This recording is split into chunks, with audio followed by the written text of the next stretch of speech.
Hai hai hai, Assalamualaikum warahmatullahi wabarakatuh. Annyeonghaseyo. Hello guys, welcome back to my channel Pita Skayu untuk edisi hari ini, tepatnya untuk edisi hari Jumat.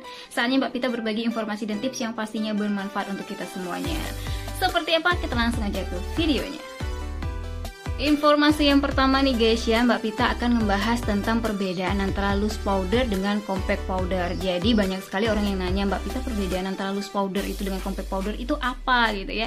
Yang pertama nih kita akan membahas dulu terlebih dahulu tentang yang namanya loose powder. Jadi loose powder ini atau bedak tabur ini ya, bisa dibilang kayak bedak sejuta umat juga. Ini bisa digunakan buatnya kalian yang punya masalah dengan kulit berminyak. Jadi kulit berminyak, kulit normal, ini Mbak Pita sarankan menggunakan loose powder. Kenapa?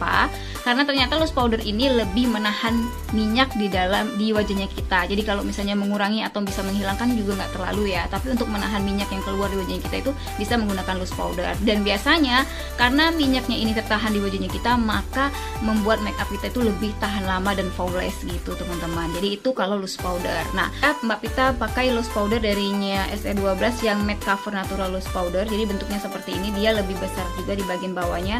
Kalau misalnya bedak bayi juga nggak masalah, itu termasuk dengan loose powder atau bedak tabur. Tapi kalau yang lebih untuk yang orang dewasa nih, kebanyakan yang udah seperti ini ya wadahnya, dan dia lebih lebar kayak gini, lebih tebal. Dia juga di dalamnya sudah ada sponnya gitu teman-teman ya, yang bisa kalian gunakan di wajahnya kita juga. Dan kemudian juga dia seperti ini biasanya tuh, ada kayak bolongan-bolongan bagian tengahnya itu untuk mengeluarkan loose powdernya itu ke bagian sponnya gitu. Dan partikel dari yang namanya loose powder itu dia lebih terpisah-pisah gitu ya guys ya. Jadi partikel-partikelnya itu terlihat benar-benar terlihat sama seperti bedak tabur bayi seperti biasanya. Jadi itu dia fungsi dari loose powder ini, dia lebih bisa menahan minyak di wajahnya kita dan membuat makeup kita menjadi lebih tahan lama. Nah, berbeda lagi dengan yang namanya compact powder. Jadi compact powder atau bedak padat ini biasanya dia lebih kayak untuk kulit normal dan kering ya guys ya. Kenapa? Kalau untuk kulit kering ini dia di compact powder itu pelembabnya lebih tinggi dan coveragenya juga lebih mudah dan gampang gitu di wajahnya untuk yang punya masalah dengan kulit kering dan juga kulit normal. Nah, untuk compact powder itu sendiri atau bedak padat itu dia isinya sama seperti biasanya, tapi dia lebih kecil nih. Kalau untuk ukurannya dia lebih kecil, kemudian juga dia punya sponnya gitu, dan di bagian dalamnya dia lebih padat, tidak ada partikel-partikel lagi. Jadi dia tidak berbentuk partikel, dia berbentuknya seperti ini teman-teman. Ini yang disebut dengan compact powder. Jadi lebih digunakan untuk kalian yang punya masalah dengan kulit kering, bisa gunakan compact powder, dan untuk kulit normal juga bisa gunakan compact powder ini gitu ya. Jadi udah paham ya perbedaan antara loose powder dengan compact powder.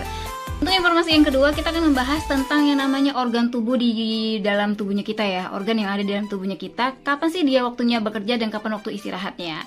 Dimulai di pukul 5 sampai dengan 7 pagi dulu deh. Kira-kira apa sih yang bekerja di pukul 5 sampai dengan pukul 7 pagi? Ternyata, kalau misalnya kalian BAB di pukul 5 sampai pukul 7 pagi, itu artinya perut dan lambungnya kita itu sehat gitu teman-teman. Kenapa? Karena di waktu-waktu tersebutlah sebuah usus besar itu membuang racun melalui BAB atau buang air besar. Lalu kita beralih di pukul 7 sampai dengan pukul 9 pagi, itu adalah saatnya lambung menyerap makanan dengan optimal. Dan biasanya untuk memulai sarapan di waktu ini baik untuk pembentukan energi. Jadi kalau misalnya pengen punya energi atau bingung nih, sarapan sebenarnya bagusnya di pukul berapa sih? Ternyata di pukul 7 sampai dengan pukul 9 pagi itu saatnya lambung menyerap makanan yang ada ataupun yang kita konsumsi di waktu tersebut. Nah, di pukul 9 sampai dengan pukul 11 pagi itu adalah ataupun limpa yang ada di dalam tubuh kita itu bekerja mengirimkan apapun makanan yang telah diserap oleh lambung tersebut, baik itu makanan, minum. Nah, kalau misalnya nih di pukul tersebut 9 sampai dengan pukul 11 kalian merasakan ngantuk, kemudian juga pengen tidur, kecapean, keletihan, berarti limpanya kalian dalam keadaan kurang baik. Hati-hati ya teman-teman ya. Jadi mulai dari sekarang mari kita sarapan di pukul 7 sampai dengan pukul 9, karena di pukul 9 sampai dengan pukul 11 saatnya limpa kita bekerja. Kemudian di pukul 11 sampai dengan pukul 13 atau dari pukul 11 sampai dengan pukul 1 siang itu saatnya jantungnya kita bekerja keras teman-teman. Jadi dia bekerja sangat keras sekali. Maka disarankan untuk mengurangi aktivitas secara fisik dan untuk menjaga yang namanya kadar emosinya kita. Makanya kalau misalnya di pukul 11 tuh kalian aktivitasnya udah terlalu tinggi sampai dengan pukul 1 siang, maka biasanya kadar emosinya kita itu jadi terganggu. Itu disebabkan karena jantung kita di saat itu adalah waktunya bekerja keras. Nah, di saat tersebut usus kecil akan memelihara keseimbangan cairan dengan mengedarkannya dalam tubuhnya kita. Makanya buatnya kalian yang biasanya ngantuknya berlebihan, mudah capek dan letih serta lesu, itu diakibatkan cairan yang di dalam tubuh kita itu kurang. Makanya kita harus yang namanya meminum minuman yang mengandung bisa dibilang kayak mengandung energi gitu, atau bisa dibilang kayak kita harus banyak-banyak minum nih agar usus kecil itu dapat memelihara keseimbangan cairan kita untuk dialirkan ke seluruh tubuhnya kita dan kita tidak dehidrasi.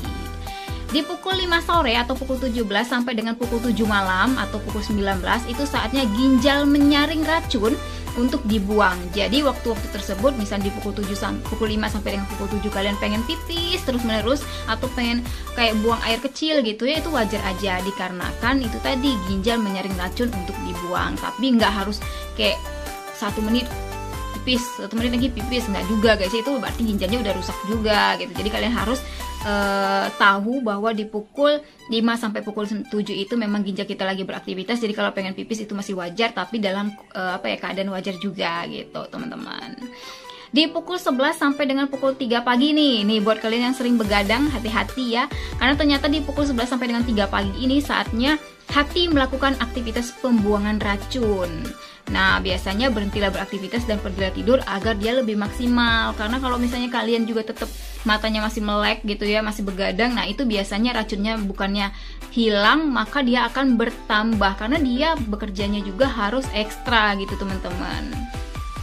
Dan yang terakhir adalah di pukul 3 sampai dengan pukul 5 pagi, itu adalah saatnya paru-paru melakukan detoksifikasi, dan itu membuat kita terkadang menjadi batuk atau bersin. Jadi kalau misalnya di pukul 3 sampai pukul 5 kalian bersin-bersin tiba-tiba atau batuk tiba-tiba, itu bukan dikarenakan apa-apa ya guys ya, karena ternyata paru-parunya kita sedang mendetoksifikasi yang ada di dalamnya tubuh kita gitu.